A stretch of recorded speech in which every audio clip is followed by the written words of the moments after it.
Sir, you need to calm down immediately. Calm down, you're pointing at me. For safety, please lower your voice. Fine. Sir, I need you to return to your seat. I just need to stretch my legs. I understand, but it's for your safety. Sir, this is not your assigned seat. Oh, sorry, where should I be? Seat 14B, it's just a few rows back. The plane was humming softly as passengers shuffled down the aisle, finding their seats and stowing luggage. Among them, an elderly black man clutched his boarding pass with gentle, trembling hands. Today was special. He was flying to surprise his granddaughter at her graduation. His heart raced with excitement, but a hint of nervousness lingered. He had flown many times before. Yet something about this trip felt different. Passengers around him laughed, settled in, and pulled out books or devices. Children wriggled in their seats, and business travelers typed on laptops. Unaware of the tension quietly mounting in the cabin, the man adjusted his glasses and scanned the rows, offering polite smiles. There was an air of normalcy, but an unspoken unease hovered. Something was about to disrupt the calm. Eyes shifted, whispers started, and the audience could sense that the story unfolding would not be ordinary. The anticipation was thick, like a storm about to break. As the elderly man walked down the aisle toward his seat, he greeted a young mother cradling her baby with a gentle smile. Business travelers nodded politely in acknowledgement. He felt calm, ready for a joyful journey. But, before he could settle into his seat, a flight attendant appeared. Her expression was rigid, her posture straight and unwelcoming. "Sir, you need to leave," she said coldly, her voice slicing through the cabin's quiet chatter. Confused, he blinked. "Excuse me, why?" he asked softly. The attendant crossed her arms and frowned. "You're making other passengers uncomfortable." The elderly man looked around. Everyone else was seated, quietly minding their own business. Murmurs rippled through the cabin. Some passengers whispered to each other, others leaned forward to watch the scene unfold. Suspense built with each passing second. The question hung in the air. Why was this man being singled out? The audience could feel that something unfair, maybe even shocking, was about to happen. The flight attendant hesitated, then spoke, her words sending a chill through the cabin. "There's been a complaint," she said, glancing toward a well-dressed woman across the aisle. The elderly man's voice remained steady, though his heart thumped.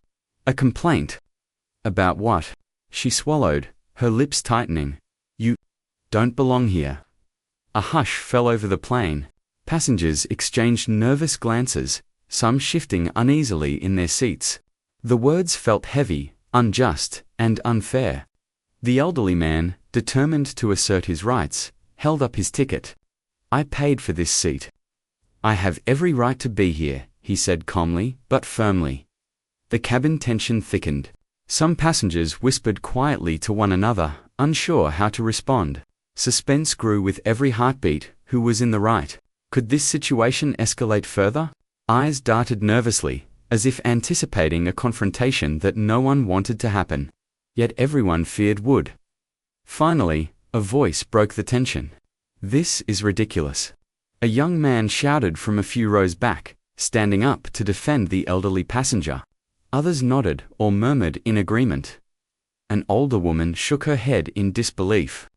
"This is shameful," she whispered to her neighbor. The flight attendant's face flushed with anger. "This is none of your concern," she snapped. The cabin grew restless. Whispers turned to mutters, and passengers shifted in their seats, uncertain what would happen next. Some fidgeted nervously, others watched with tense anticipation. The elderly man gripped his armrest, taking deep breaths to remain calm. This wasn't just about a seat, it was about dignity, respect, and the injustice that many had silently endured for years. The audience could feel the suspense building, every glance and every word heightening the tension. Something was coming. Something that would change the course of the flight forever. Footsteps echoed down the aisle, authoritative and firm. The captain had arrived, his presence commanding attention. Passengers sat straighter, eyes fixed on the unfolding drama. "Is there a problem here?" the captain asked, his voice steady but strong. The flight attendant quickly explained the situation, her words rushed. "This passenger refuses to leave after a complaint," she said. glancing nervously at the captain. The captain's sharp eyes scanned the cabin, then settled on the elderly man. "What kind of complaint?" he asked, his tone skeptical. Passengers felt uncomfortable. The flight attendant replied, hesitating. "Uncomfortable? Is he being disruptive?" The captain pressed. "No, not really," she admitted quietly. The captain's face darkened. "Then why are you asking him to leave?" The cabin was silent. Suspense hung in the air as passengers watched the clash of authority and prejudice.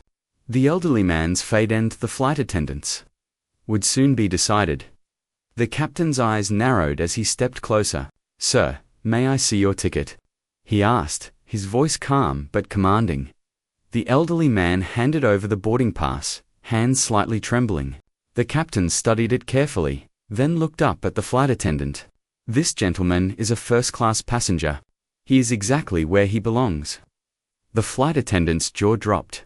Shock and embarrassment washed over her face. She opened her mouth, searching for words, but none came. The captain's tone grew firm. "As a crew member, it is your duty to respect all passengers, regardless of personal prejudice. Your actions were inappropriate and unacceptable." The cabin was completely silent. Passengers held their breath, waiting for what would happen next. Justice seemed within reach, yet tension lingered. Eyes darted between the captain, the flight attendant, and the elderly man, anticipating the next move that could determine the outcome of this unfair ordeal. The captain reached for the intercom, his voice echoing throughout the cabin. "Attention, passengers. I sincerely apologize for the behavior of a member of our crew. This does not reflect the values of our airline, and I assure you, the situation will be addressed immediately." Passengers whispered among themselves, some nodding in relief, while others applauded softly. The atmosphere shifted. The tension that had gripped the cabin began to crack. The flight attendant stood frozen, pale, and speechless. Her confidence had evaporated, replaced by the weight of her actions. Every eye in the plane was now on her, and she realized the gravity of what had just occurred. Suspense remained high. Would the airline take decisive action? The audience could feel that this moment marked a turning point. Justice was no longer just a hope, it was imminent. And everyone in the cabin sensed that change was coming. Minutes later, a supervisor stepped onto the plane, her presence calm but authoritative. She quickly reviewed the situation with the captain, before turning to the flight attendant. "You need to step off the plane immediately," she said firmly. "I was just following procedure." The flight attendant stammered, panic in her eyes. "No," the captain interjected, his voice unwavering. "You were following prejudice, not procedure. This behavior is unacceptable." Passengers reacted instantly. Some clapped, others whispered words of encouragement to the elderly man. The unfair action had consequences, and everyone in the cabin felt the relief of justice being served. The flight attendant, now fully humiliated, left the plane, shoulders slumped. Silence gave way to a mixture of murmurs and quiet celebrations. The tension that had been unbearable only moments ago began to ease, leaving a sense of closure, accountability, and moral vindication. The elderly man exhaled deeply, his shoulders finally relaxing. He looked around the cabin, noticing small acts of solidarity, passengers offering sympathetic glances, a young woman softly saying, "I'm so sorry this happened to you." He smiled faintly, a mix of relief and sadness. Relief that justice had been served, sadness for the countless times he or others had faced similar treatment. Today had been different because people had spoken up. For the audience, the lesson was clear: dignity matters, and standing up against injustice can make a real difference. Silence allows prejudice to thrive, but courage and support can overturn it. As the plane taxied for takeoff, he felt a quiet hope. Change was possible, and small actions, speaking up, noticing, bending, could create ripples that mattered far beyond a single flight. This story leaves a powerful question. Do you think justice was truly served? The audience is invited to reflect and share their thoughts. Standing up against unfair treatment matters. Speaking out, even in uncomfortable situations, can create change and prevent silence from allowing prejudice to continue. The elderly man's dignity was defended because passengers and authority figures chose action over inaction. Comments and discussions can inspire awareness, reminding viewers that racism and discrimination are not just abstract issues, they affect real people every day. Every act of courage, no matter how small, matters. As the plane soared into the sky, the story closed with a sense of hope, reflection, and responsibility. The lesson is clear. Prejudice thrives in silence, but courage and awareness can break that cycle. The audience is left with lingering suspense and a call to action. Notice, speak up, and never allow injustice to go unanswered.